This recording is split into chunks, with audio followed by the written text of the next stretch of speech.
اعوذ باللہ من الشیطان الرجیم بسم اللہ الرحمن الرحیم وما ارسلناک، اور اے پیغمبر نہیں بھیجا ہم نے آپ کو الا مبشرا، مگر خوشخبری سنانے والا، ونذیرا، اور ڈرانے والا۔ ہم نے آپ کو نہیں بھیجا مگر خوشخبری سنانے والا اور ڈرانے والا بنا کر۔ قل، اے میرے پیغمبر آپ ان سے کہہ دیجئے کہ ما اسألکم، میں نہیں سوال کرتا تم سے، میں نہیں مانگتا تم سے، علیہ، اس دعوت پر، اس قرآن لانے پر، من اجر، کوئی بدلہ، کوئی معاوضہ، الا من شاء، مگر جو آدمی چاہے، ان یتخذ، وہ بنا لے، الی ربہ سبیلا، اپنے پروردگار کی طرف راستہ۔ وتوکل، اور آپ توکل کریں، بھروسہ کریں، علی الحی الذی، اس زندہ ہستی پر، اس زندہ ذات پر، کہ الذی لا یموت، کہ جو کبھی مرے گا نہیں، جس کو کبھی موت نہیں آئے گی۔ وسبح بحمدہ، اور آپ تسبیح بیان کریں اس کی حمد کے ساتھ، اس کی تعریف کے ساتھ۔ وکفی بہ بذنوب عبادہ، اور کافی ہے وہ اللہ اپنے بندوں کے گناہوں کی،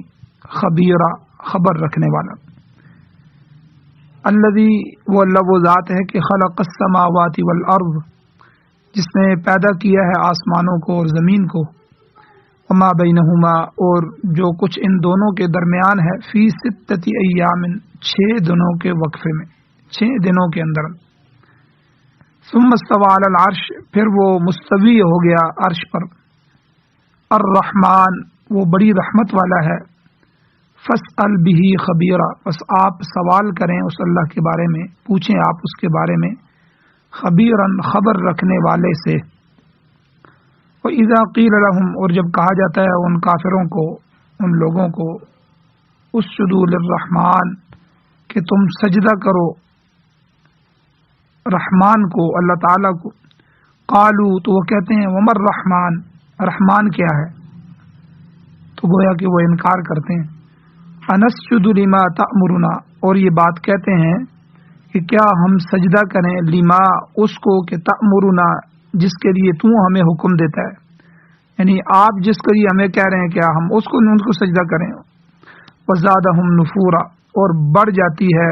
ان کے لیے نفرت۔ سورۃ الفرقان 25ویں سورت ہے اور 19واں سپارہ، آیت نمبر 56 سے لے کر 60 تک، 56، 57، 58، 59، 60، 5 آیتیں آپ کے سامنے تلاوت ہوئی ہیں، آپ نے ترجمہ سماعت فرمایا۔ سب سے پہلے ربط آیات ہے کہ ان آیات کا پچھلی آیتوں سے کیا ربط ہے۔ گزشتہ آیات میں اللہ تعالیٰ نے اپنی قدرت تامہ کے 2 باتوں کا ذکر کیا تھا۔ پہلی بات یہ تھی کہ وہ اللہ 2 مختلف پانیوں کو اگٹھے چلا کر ان کے درمیان دیوار، رکاوٹ، پردہ کھڑا کر دیتا ہے، جس کی وجہ سے وہ پانی دونوں آپس میں خلط ملط نہیں ہوتے، آپس میں ملتے نہیں۔ تو یہ اس کی قدرت تامہ کی اور توحید کی دلیل ہے۔ اور اسی طرح دوسری بات اللہ نے پیچھے یہ فرمائی کہ جو انسان آج انکار کر رہا ہے اور تکبر میں مبتلا ہے، اس انسان کا سلسلہ نسب اللہ نے حقیر قطرہ آب سے، پانی کا یہ حقیر قطرہ، اس سے چلایا ہے۔ تو یہ بھی اللہ تعالیٰ کی قدرت تامہ ہے۔ تو یہ دونوں باتیں اس کی قدرت کا نمونہ ہیں اور توحید کے دلائل میں سے ہیں۔ اللہ تعالیٰ ایسی ذات ہے کہ جو ہر چیز پر قدرت رکھتا ہے، مگر ان تمام تر دلائل اور شواہد کے باوجود لوگ ایسی چیزوں کی پرستش کرتے ہیں کہ اللہ نے فرمایا کہ ما لا ينفعهم ولا يضرهم، جو نہ ان کو فائدہ پہنچا سکتی ہیں نہ ان کو نقصان کر سکتی ہیں۔ تو فرمایا یہ لوگ خدا کی طرف سے پیٹھ پھیر کر، پشت پھیر کر شیطان کے معاون بنے ہوئے ہیں، شیطان کے مددگار بنے ہوئے ہیں۔ اب آج کے درس میں ابتدائی آیات کے اندر اللہ تعالیٰ نے رسالت کا ذکر فرمایا ہے۔ کفار اور مشرکین حضور علیہ الصلاۃ والسلام سے من مانی نشانیاں اور من مانی معجزات طلب کرتے تھے، جس کے جواب میں اللہ تعالیٰ نے فرمایا کہ آپ کا کام میرے محبوب نشانیاں دکھانا نہیں ہے، بلکہ یہ تو اللہ تعالیٰ کا کام ہے کہ وہ اللہ جب چاہے کوئی نشانی ظاہر کر دے، کوئی معجزہ آپ کو دے دے۔ آپ کے فرائض میں یہ داخل نہیں ہے، اور آپ کے فرائض کے متعلق حضور کو فرمایا کہ وما ارسلناک الا مبشرا ونذیرا، اے میرے پیغمبر نہیں بھیجا ہم نے آپ کو مگر خوشخبری دینے والا اور ڈر سنانے والا بنا کر۔ تو جو شخص اللہ تعالیٰ پر ایمان لائے گا اور اس کی توحید کو مانے گا، اس کے متعلق آپ کا کام یہ ہے کہ آپ اسے خوشخبری سنا دیں۔ سورہ یونس کے اندر 20 نمبر آیت میں اللہ فرماتے ہیں کہ خوشخبری یہ سنائیں کہ ان لہم قدم صدق عند ربہم، کہ ایسے لوگوں کے لیے ان کے پروردگار کے ہاں سچائی کا پایا ہے، سچائی کا قدم ہے، ان کے درجات بلند ہوں گے اور وہ حضیرت القدس کے ممبر بنیں گے اور بالآخر جنت میں پہنچ جائیں گے۔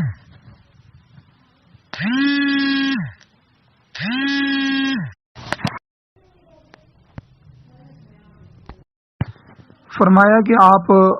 ایسے لوگوں کو خوشخبری دے دیں۔ اس کے برخلاف جو لوگ کافر ہیں اور مشرک ہیں، معاصی گناہوں اور ظلمتوں میں پھنسے ہوئے ہیں، ان پر خدا کا غضب ہوگا، لعنت برسے گی اور وہ ناکام ہو کر جہنم رسید ہوں گے۔ آپ ان کو ان کے برے انجام سے ڈرائیں۔ تو غرض کہ آپ کے ذمے نیکوکاروں کو، نیکی کرنے والوں کو خوشخبری دینا اور برے لوگوں کو ڈر سنانا ہے۔ تو اس کا مطلب یہی ہے کہ وما ارسلناک الا مبشرا ونذیرا، کہ ہم نے آپ کو نہیں بھیجا مگر خوشخبری سنانے والا اور ڈر سنانے والا بنا کر۔ آگے اللہ تعالیٰ نے فرمایا حضور علیہ السلام کو کہ کل، اے میرے پیغمبر آپ ان لوگوں سے یہ بات بھی کہہ دیں کہ میں جو کچھ اللہ کا پیغام تمہیں پہنچاتا ہوں، جو تعلیم تمہیں دیتا ہوں، یہ بے لوث ہے اور بلا معاوضہ ہے۔ ما اسألکم علیہ من اجر، میں اس پر تم سے کوئی اجر، کوئی اجرت، کوئی مزدوری، کوئی بدلہ، کوئی معاوضہ طلب نہیں کرتا۔ مجھے تم سے کوئی دنیاوی غرض نہیں ہے،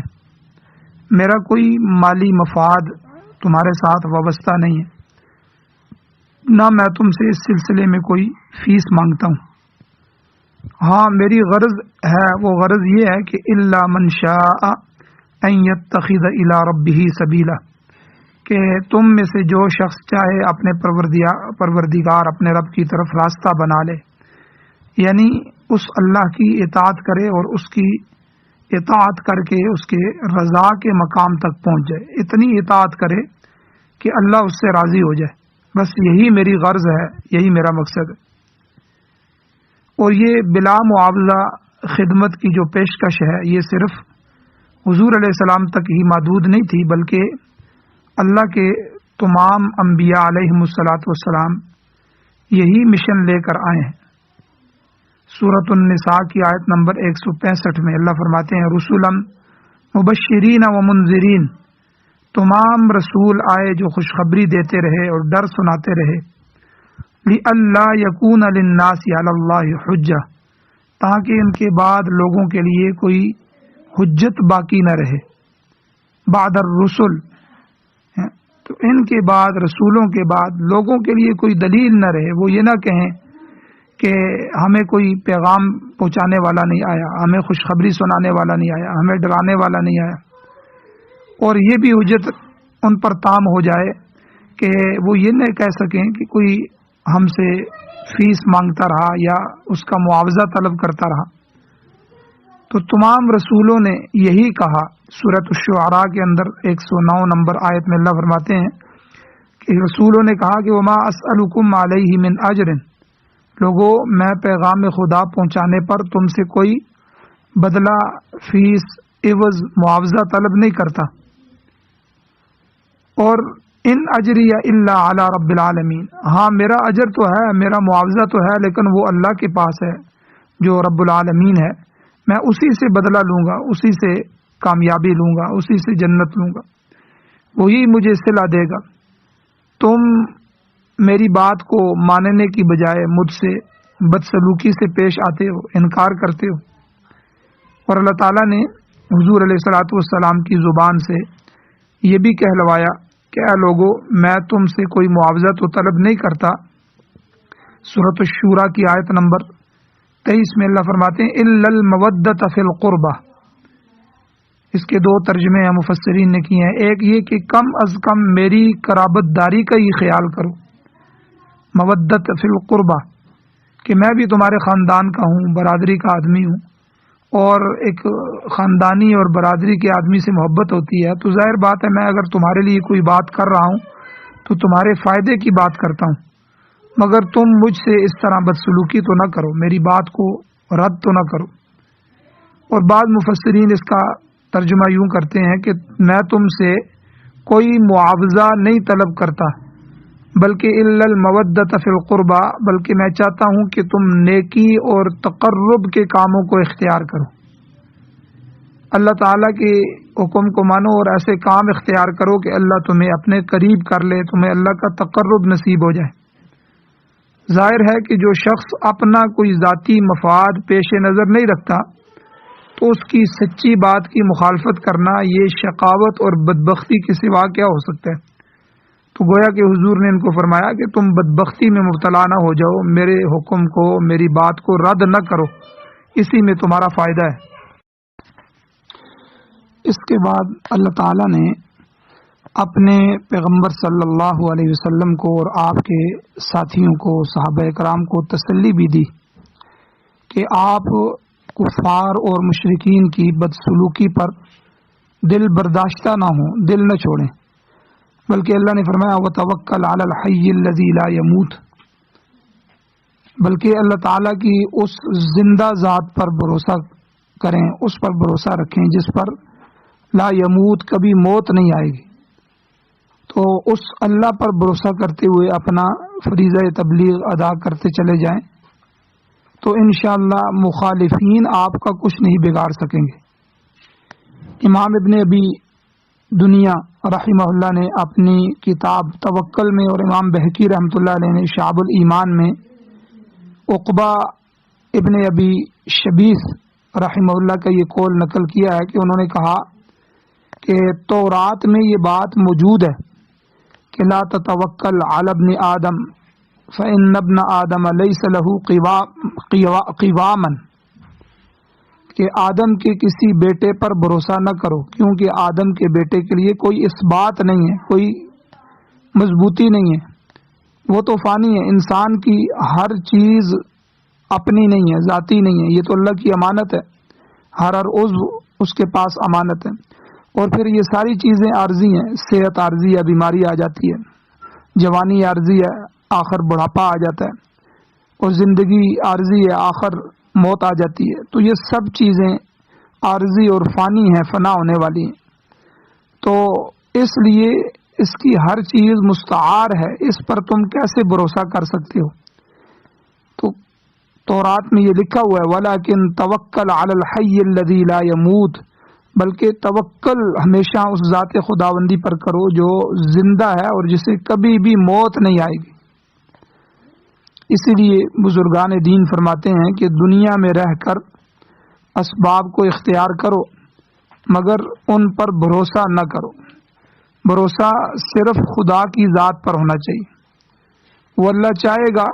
تو جن اسباب کو اختیار کر رہے ہو ان کو مؤثر بنا دے گا، ورنہ وہ سارے کے سارے اسباب دھرے کے دھرے رہ جائیں گے۔ تو بلکہ اپنی ذاتی اولاد پر بھی بھروسہ نہ کرو۔ بعض لوگ یہ کہتے ہیں کہ میری یہ اولاد ہے، میں ان کو پال رہا ہوں، کل میں بڑھاپے میں پہنچوں گا، مجبور ہو جاؤں گا تو یہ میری مدد کریں گے، مجھے پالیں گے۔ تو اپنی اولاد پر بھی بھروسہ نہ کرو، اسباب ضرور اختیار کرو۔ سورہ آل عمران میں اللہ تعالیٰ فرماتے ہیں وَعَلَى اللَّهِ فَلْيَتَوَكَّلِ الْمُؤْمِنُونَ، آیت نمبر 160 میں، کہ مومن تو صرف اللہ پر ہی بھروسہ کرتے ہیں، مومن ہوتا ہی وہ ہے جو صرف اللہ پر بھروسہ کرے۔ پھر دوسری جگہ اللہ تعالیٰ نے سورہ ابراہیم کی آیت نمبر 12 میں فرمایا وَعَلَى اللَّهِ فَلْيَتَوَكَّلِ الْمُتَوَكِّلُونَ، کہ بھروسہ کرنے والے صرف اللہ ہی کی ذات پر بھروسہ کرتے ہیں۔ تو یہاں مطلب یہ ہے کہ اے میرے پیغمبر، آپ اللہ کی ذات پر اعتماد کرتے ہوئے اپنے مشن کو جاری رکھیں، اپنی دعوت کو جاری رکھیں، کیونکہ یہ سب لوگ عارضی ہیں، یہ سب دنیا عارضی ہے، یہ سارے نقشے عارضی ہیں۔ اللہ تو ہمیشہ کے لیے، اور اللہ تعالیٰ نے تو زندہ رہنا ہے، اللہ زندہ ہے۔ اور دوسری بات یہاں اللہ نے فرمائی وَسَبِّحْ بِحَمْدِهِ، اس اللہ کی تسبیح کریں، اس کی حمد کے ساتھ، اس کی تعریف کے ساتھ۔ وَكَفَى بِهِ بِذُنُوبِ عِبَادِهِ خَبِيرًا، اور کافی ہے وہ اللہ اپنے بندوں کے گناہوں کی خبر رکھنے والا۔ تمام مجرم جو دنیا میں ہیں، جو جرم کر رہے ہیں، گناہ کر رہے ہیں، اس کی نگاہوں میں ہے اور اس کی گرفت سے بچ نہیں سکیں گے۔ اگلی آیت کریمہ میں اللہ تعالیٰ نے دوبارہ پھر توحید کے دلائل بیان فرمائے ہیں۔ ارشاد ہوتا ہے، اللہ فرماتے ہیں الذی، وہ اللہ وہ ذات ہے کہ خلق السماوات والارض، کہ اس نے آسمانوں اور زمین کو پیدا کیا ہے، وما بینہما، اور جو کچھ بھی ان دونوں کے درمیان، آسمانوں اور زمین کے درمیان ہے، ان سب کو پیدا کیا اس اللہ نے فی ستۃ ایام، 6 دنوں کے وقفے میں۔ تو قرآن مجید کی کئی آیات میں، متعدد آیات میں آسمان اور زمین کو اور ان کے درمیان کی چیزوں کو، پہاڑ، دریا اور ہر چیز، ان کو 6 دنوں میں پیدا کرنے اور تخلیق کرنے کا ذکر اللہ نے فرمایا ہے۔ اور یہ ذکر یہودیوں کی کتاب، اہل کتاب کی کتاب تورات میں بھی بیان ہوا ہے۔ البتہ یہودیوں نے جو اپنی کتاب میں تحریف کی ہے، تو تورات میں یہاں بھی تحریف کرتے ہوئے، گڑبڑ کرتے ہوئے، رد و بدل کرتے ہوئے ایک بات کا اضافہ کر دیا، ایک بات بڑھا دی، کہ جہاں زمین و آسمان کی 6 دن میں تخلیق کا ذکر ہے تورات میں، وہاں آگے یہ بھی اضافہ کر دیا کہ ثم استراح، یعنی ارض و سما کی تخلیق کے بعد اللہ تعالیٰ نے آرام کیا۔ گویا اللہ تعالیٰ یہ کام کر کے تھک گیا تھا جو اسے آرام کرنے کی ضرورت محسوس ہوئی، الیاذ باللہ، نعوذ باللہ۔ حالانکہ اللہ تعالیٰ کی ذات وہ ہے کہ جسے نہ نیند آتی ہے اور نہ اونگ آتی ہے۔ تو سورہ جو ہے وہ بقرہ کے اندر آیت الکرسی ہے، تو آیت الکرسی میں اللہ تعالیٰ فرماتے ہیں کہ لا تأخذہ سنۃ ولا نوم، نہ اسے اونگ آتی ہے نہ اس اللہ کو نیند آتی ہے، اللہ اس سے پاک ہے۔ اور سورہ قاف کی آیت نمبر 38 میں اللہ تعالیٰ فرماتے ہیں وما مسنا من لغوب،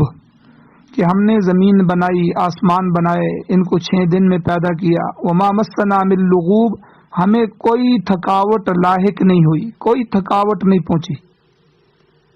تو اللہ تعالیٰ تو ایک لحظے میں، ایک لمحے میں تمام چیزوں کو پیدا کر سکتا ہے۔ اللہ کن کہیں فیکون، پس وہ چیز ہو جاتی ہے۔ لیکن یہ جو 6 دن کا اللہ نے وقفہ فرمایا، 6 دن میں زمین و آسمان اور ان کی مابین چیزوں کو پیدا فرمایا، تو یہ اللہ کی خاص مصلحت پر مبنی ہے۔ لیکن اس کی طرف تھکاوٹ کو منسوب کرنا یہ کفر کی بات ہے۔ تو بہرحال یہودی جہاں دوسرے کفری الفاظ کہتے ہیں، وہاں انہوں نے اس بات کا بھی اضافہ کیا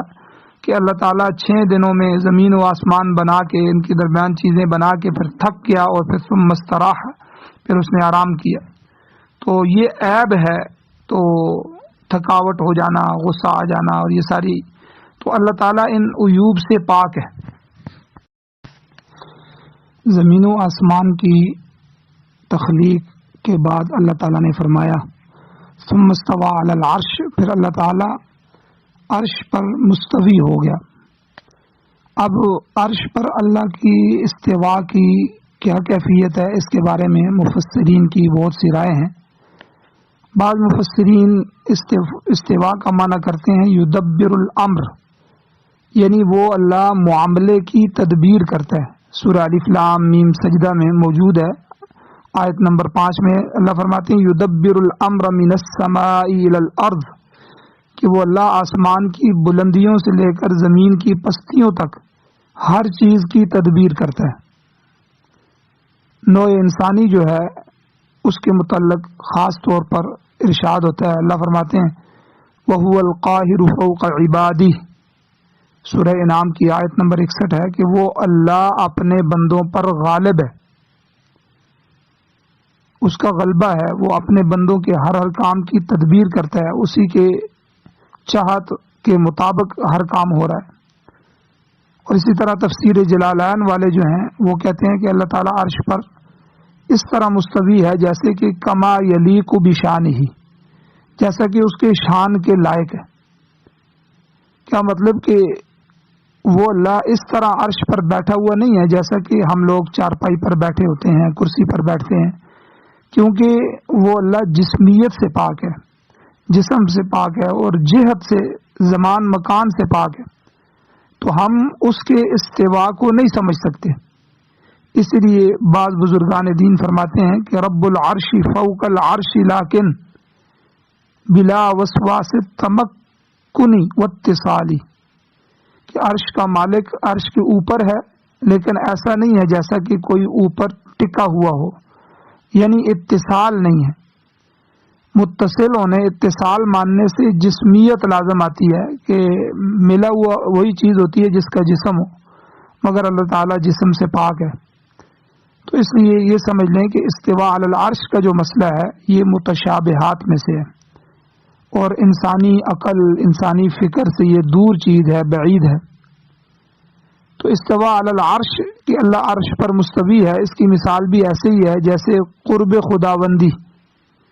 اللہ تعالیٰ کا اپنا فرمان ہے قرآن مجید میں، اللہ فرماتے ہیں سورہ قاف کی آیت نمبر 16 میں وَنَحْنُ أَقْرَبُ إِلَيْهِ مِنْ حَبْلِ الْوَرِيدِ، کہ ہم بندے کی شاہرگ سے بھی زیادہ قریب ہیں، مگر وہ قرب کیسا ہے؟ بلا کیف ہے، کوئی کیفیت اس کی بیان نہیں کر سکتا، اس کی کیفیت کو وہ خود اللہ خود ہی جانتا ہے۔ فارسی میں کسی نے کہا کہ ہست رب الناس رب باجان ناس اتصال بے تکیف بے قیاس، کہ لوگوں کا جو پروردگار ہے ان کی جانوں کے ساتھ متصل ہے، ملا ہوا ہے، مگر اس کی کیفیت کو کوئی نہیں جانتا۔ تو نحن اقرب الیہ من حبل الورید، جو اللہ فرماتے ہیں کہ ہم تمہاری شاہرگ سے بھی قریب ہیں، تو یہ کیسا قرب ہے؟ تو اس کی کیفیت کو اللہ کے سوا کوئی نہیں جانتا، یہ بھی متشابہات میں سے۔ تو اسی طرح استوى علی العرش کے متعلق بھی یہی عقیدہ ہونا چاہیے کہ وہ عرش پر اسی طرح مستوی ہے جیسا کہ اس کی شان کے کما یلیق بشانہ، اس کی شان کے لائق ہے۔ آگے اللہ نے فرمایا کہ الرحمن، وہ اللہ بڑا ہی مہربان ہے۔ فاسأل بہ خبیرا، بس آپ پوچھ لیں کسی خبر رکھنے والے سے۔ نزول قرآن کا جب زمانہ تھا، قرآن اتر رہا تھا، اس زمانے میں تورات کے علماء موجود تھے، تورات کے بڑے بڑے عالم تھے، تو یہ انہی کی طرف اشارہ ہے کہ کم از کم آپ ان سے پوچھ لیں، وہ بھی بتائیں گے کہ اللہ تعالیٰ نے ارض و سما کو، زمین و آسمان کو 6 دن کے وقفہ میں پیدا فرمایا۔ اور اسی طرح عام مفسرین جو ہیں وہ بھی بہی کی جو ضمیر ہے فاسأل بہی خبیرہ، یہ اللہ تعالیٰ کی طرف لوٹاتے ہیں کہ اللہ تعالیٰ کی قدرت کے بارے میں اہل علم سے پوچھ لیں، اہل علم سے دریافت کر لیں۔ اور اسی طرح بعض مفسرین بہی کا معنی منہ بھی کرتے ہیں، یعنی آپ اس سے پوچھ لیں جو خبر رکھنے والا ہے، کیونکہ دوسروں کو تو علم ہی نہیں ہے۔ تو بہرحال یہ متشابہات میں سے ہے کہ اللہ تعالیٰ کس طرح مستوی ہے وہاں، تو یہ استوى علی العرش کا مسئلہ بھی جو ہے یہ متشابہات میں سے ہے۔ ہمیں اس پر ایمان لانا چاہیے کہ کما یلیق بشانہ، جیسے اللہ کی شان کے لائق ہے، جیسے بھی ہوگا وہ اللہ تعالیٰ کے ہاں ہے، تو اس سے زیادہ ہمیں آگے قرید میں نہیں پڑھنا چاہیے متشابہات کے بارے میں۔ آگے ارشاد ہوتا ہے، اللہ تعالیٰ فرماتے ہیں وَإِذَا قِيلَ لَهُمْ، جب ان کو کفار کو کہا جاتا ہے کہ اسجدوا للرحمن، رحمان کے سامنے سجدہ کرو، تو وہ اس سے گریز کرتے ہیں اور بدعتے ہیں، اور آگے سے قالو کہتے ہیں عمر رحمان، رحمان کیا ہے؟ ہم کسی رحمان کو نہیں جانتے۔ اصل میں جب صلح حدیبیہ کا واقعہ پیش آیا تھا اس میں بھی معاملہ اسی بات پر آ کر رک گیا تھا۔ صلح نامہ جو حضور نے لکھوایا تھا اس کی ابتدا میں جب حضور علیہ الصلوۃ والسلام نے بسم اللہ الرحمن الرحیم لکھوایا تو مشرکوں نے فوراً اعتراض کر دیا کہ ہم کسی رحمان اور رحیم کو نہیں جانتے، لہذا بسمک اللہم لکھا جائے، جیسے کہ ہم پہلے خطوں میں لکھا کرتے تھے۔ چنانچہ حضور علیہ السلام نے ایسا ہی لکھا۔ اور اسی طرح مشرکین کا ایک اعتراض یہ بھی تھا کہ نبوت کا دعوے دار یعنی حضور کو کہتے تھے کہ ہمیں وہ تو توحید کی دعوت دیتا ہے اور خود اللہ تعالیٰ کے ساتھ رحمان اور رحیم کو پکارنے کے لیے بھی کہتا ہے، یعنی گویا کہ وہ اعتراض کر رہے ہیں کہ ہمیں کئی خداؤں کو پکار کرنے کا حکم دیا جا رہا ہے حالانکہ ایک اللہ کو پکارا جائے۔ تو اللہ تعالیٰ نے اس اعتراض کا جواب قرآن مجید میں متعدد جگہوں پر متعدد مقامات پر دیا ہے، جیسا کہ اللہ نے فرمایا سورہ اعراف کی آیت نمبر 180 میں کہ وَلِلَّهِ الْأَسْمَاءُ الْحُسْنَى فَادْعُوهُ بِهَا، کہ خدا کی ذات تو اکیلی وحدہ لا شریک ذات ہے، وہ تو ایک ہی ذات ہے، البتہ اس کے جو اسماء پاک ہیں، اس کے نام مبارک ہیں اور اسی طرح اس کی جو صفات ہیں وہ بہت ساری ہیں۔ تو اللہ تعالیٰ کو جس نام سے بھی جس صفت سے بھی پکارو گے تو وہ راضی ہو جائے گا۔ وہ رحمان ہے، رحیم ہے، ستار ہے، غفار ہے، رزاق ہے، تو اس کے تمام نام جو ہیں وہ خوبصورت ہیں، اچھے ہیں، بھلے ہیں اور اسے کسی بھی نام سے پکارا جا سکتا ہے اور صرف اسی کے سامنے سجدہ کیا جا سکتا ہے، اس کے سوا کسی کے لیے سجدہ جائز نہیں ہے، روا نہیں ہے۔ اللہ تعالیٰ نے سورہ حامیم سجدہ میں صراحتاً وضاحت کے ساتھ فرمایا ہے کہ آیت نمبر 37 میں اللہ کہتے ہیں لا تسجدوا للشمس ولا للقمر، کہ نہ تو سورج کو سجدہ کرو نہ چاند کو سجدہ کرو، واسجدوا للہ الذی خلقہن، بلکہ اس ذات کو سجدہ کرو جو ان کا خالق ہے، جس نے ان کو پیدا کیا ہے، تو اس ذات کے سامنے سجدہ ریز ہو جاؤ۔ ابن ابی حاتم محدث رحمہ اللہ انہوں نے روایت بیان کی ہے جسے امام ابن کثیر رحمہ اللہ نے بھی نقل کیا ہے کہ تفسیر ابن کثیر جلد 3 میں 323 نمبر صفحے پہ ہے، فرماتے ہیں کہ حضور علیہ الصلوۃ والسلام مدینے کی کسی گلی بازار میں جا رہے تھے، راستے میں حضرت سلمان فارسی رضی اللہ تعالیٰ عنہ ملے۔ چونکہ یہ ایران کے تھے تو ایران کے لوگ اپنے بادشاہوں کو سجدہ کرتے تھے، تو سلمان فارسی رضی اللہ تعالیٰ عنہ نے حضور صلی اللہ علیہ وسلم کو سجدہ کیا۔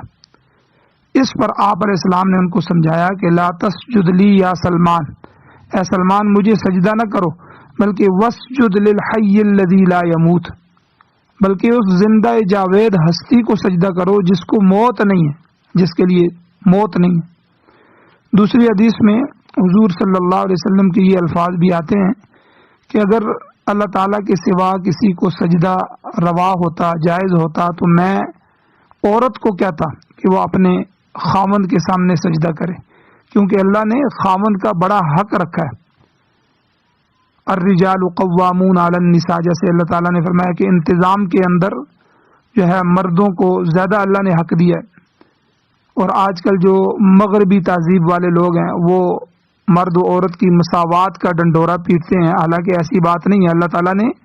خاوند کو بیوی پر فضیلت عطا کی ہے، اس کا یہ مطلب بھی نہیں کہ خاوند بیوی پر ظلم کرے، اس کے حقوق ادا نہ کرے۔ اللہ نے ہر ایک کے حقوق بیان کر دیے، لیکن گھر میں خاوند کو بڑا بنایا، نظم اور انتظام کے حساب سے خاوند کو بڑا بنایا۔ اس کی مثال اس طرح سمجھ لیں کہ جس طرح ایک فیکٹری کو چلانے کے لیے مزدور بھی ہوتے ہیں اور سپروائزر بھی ہوتے ہیں، جی ایم وغیرہ بھی ہوتے ہیں، مالک بھی ہوتا ہے، سارے لوگ ہوتے ہیں مل کے اس فیکٹری کو چلاتے ہیں، لیکن ایک مالک ہوتا ہے جس کا آرڈر جی ایم تک ہر ایک تک چلتا ہے، پھر وہ جی ایم جو ہے نچلوں پر بڑا ہوتا ہے۔ تو یہ نظم اور انتظام کو چلانے کے لیے اگر یہ نہ ہو تو سارا نظام ختم ہو جائے، تو اس لیے اللہ تعالیٰ نے گھر کے نظام کو چلانے کے لیے اور اس دنیا کے نظام کو چلانے کے لیے مرد اور عورت میں سے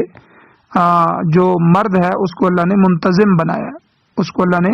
فوقیت عطا فرمائی ہے، فضیلت عطا فرمائی۔ ایک صحابی آئے، انہوں نے آ کر حضور علیہ الصلوۃ والسلام کی خدمت میں عرض کیا کہ حضور، ہم دوسرے ملکوں میں جاتے ہیں تو ہم غیر ممالک میں جا کر دیکھتے ہیں کہ وہاں لوگ اپنے ملوک کو، اپنے بادشاہوں کو ان کے سامنے سجدہ ریز ہوتے ہیں، تو آپ تو دونوں جہاں کے بادشاہ ہیں، آپ تو اس کے زیادہ حقدار ہیں، پھر کیوں نہ ہم آپ کے سامنے سجدہ کریں؟ تو آپ علیہ الصلوۃ والسلام نے فرمایا کہ کیا میری وفات کے بعد، میرے مرنے کے بعد بھی اگر تمہارا گزر میری قبر پر سے ہوگا تو کیا میری قبر پر بھی سجدہ کرو گے؟ اس نے عرض کیا حضور ایسا تو نہیں ہوگا۔ فرمایا جس طرح میری قبر پر سجدہ جائز نہیں ہے، اسی طرح میری زندگی میں بھی میرے سامنے سجدہ روا نہیں ہے، جائز نہیں ہے، تو لہذا سجدہ صرف اللہ کے سامنے کرو۔ تو اس زمانے میں لوگ قبروں پر سجدہ کرتے ہیں، جو کہ شرک ہے اور قطعی حرام ہے۔ بعض مریدین اپنے پیروں کے سامنے سجدہ کرتے ہیں، حالانکہ خود حضور علیہ الصلوۃ والسلام نے اپنے سامنے سجدہ کرنے سے منع فرما دیا تھا۔ کسی ہندو پیر کے متعلق اخبار میں بھی آیا تھا کہ وہ کرسی پر بیٹھ جاتا اور اس کے چیلے اس کے سامنے آ کر سجدہ کرتے۔ تو یہ تو انسانیت کی توہین ہے، تذلیل ہے کہ ایک بڑا بن بیٹھے اور باقی سب اپنے آپ کو اس کے سامنے جھکا دیں۔ تو جھکانا جو ہے، سر کا جھکانا، یہ صرف اللہ کی ذات کے سامنے ہونا چاہیے۔ اس لیے یہاں مسئلہ بھی سمجھ لیں کہ اگر کوئی شخص کسی دوسرے آدمی کو، کسی کو بھی نافع اور ضار سمجھ کر کہ یہ نفع دینے والا ہے یا نقصان دینے والا ہے، یہ عقیدہ بنا کے سجدہ کرتا ہے تو وہ کافر اور مرتد ہو جائے گا۔ اور اگر اس عقیدے کے ساتھ سجدہ نہیں کرتا، ویسے ہی عزت کے لیے، عظمت کے لیے سجدہ کرتا ہے، تو یہ بھی حرام ہے۔ اس پہلی شریعتوں میں سجدہ تعظیمی جو تھا، کسی کی تعظیم کے لیے یہ جائز ہوتا تھا، لیکن امت محمدیہ میں یہ بھی جس طرح شراب حرام ہے اور چیزیں حرام ہیں، تو یہ سجدہ بھی سجدہ تعظیمی، سجدہ تعبدی جو ہے، تو گویا کہ اس آخری امت میں نہ عبادت کا سجدہ جائز ہے، نہ تعظیم کا سجدہ، تو سجدہ تعبدی اور سجدہ تعظیمی دونوں منع ہے۔ تو فرمایا جب ان سے کہا جاتا ہے، اللہ کہتے ہیں جب ان سے کہا جاتا ہے کہ اذا قیل لهم الرحمن، کہ جب تم ان سے کہا جاتا ہے کہ تم سجدہ کرو رحمان کو، اللہ کو سجدہ کرو، اذا قیل لهم اسجدوا للرحمن، تو قالوا، وہ آگے سے کہتے ہیں عمر رحمان، رحمان کیا ہے کہ ہم تو رحمان کو نہیں جانتے، اور ساتھ یہ بھی کہتے ہیں کہ انسجد لما تأمرنا، کہ کیا ہم اس کو سجدہ کریں جس کا تو ہمیں حکم دیتا ہے، حضور کو کہتے ہیں۔ تو کافر اور مشرک لوگ جہالت میں مبتلا تھے، وہ خدائے رحمان کے سامنے سجدہ کرنے سے بدکتے تھے، گریز کرتے تھے، مگر عجیب بات ہے کہ دوسری طرف انسانوں کے سامنے سجدہ کر رہے ہیں، اپنے پیروں کے سامنے سجدہ کر رہے ہیں، بتوں کے سامنے جھک رہے ہیں، اور اس میں ذرا سی بھی آر اور شرمندگی بھی محسوس نہیں کرتے۔ وزادہم نفورا، اللہ فرماتے ہیں کہ اللہ تعالیٰ کو سجدہ کرنے کے متعلق ان کی نفرت مزید بڑھ جاتی ہے۔ تو یہاں مسئلہ بھی سمجھ لیں کہ قرآن پاک میں کل 14 آیتیں ایسی ہیں جن کو آیات سجدہ کہتے ہیں، جن کو پڑھنے سے اور سننے سے سجدہ لازم آ جاتا ہے، سجدہ واجب ہے، ضروری ہو جاتا ہے۔ ان میں سے ایک یہ آیت بھی ہے، اس لیے آپ حضرات نے جنہوں نے درس سنا ہے تو تمام سامعین ابھی درس کے بعد جو ہے وہ سجدہ کر لیں۔ تو اگر وضو نہیں ہے تو وضو جب ہو جائے تو کسی نماز کے ساتھ یا بعد میں سجدہ کر لیں، تو یہ سجدہ تمام لوگوں پر واجب ہے۔ اللہ تعالیٰ سے دعا ہے اللہ ہمیں عمل کی توفیق عطا